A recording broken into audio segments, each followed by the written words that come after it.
How to get cash advance from Dave app.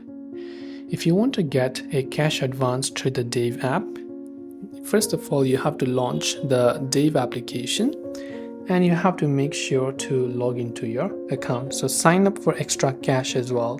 So you have to sign up for extra cash by providing your name, your phone number and email address. So you can tap the sign up button as well over here, or you can go ahead and then log in successfully over there.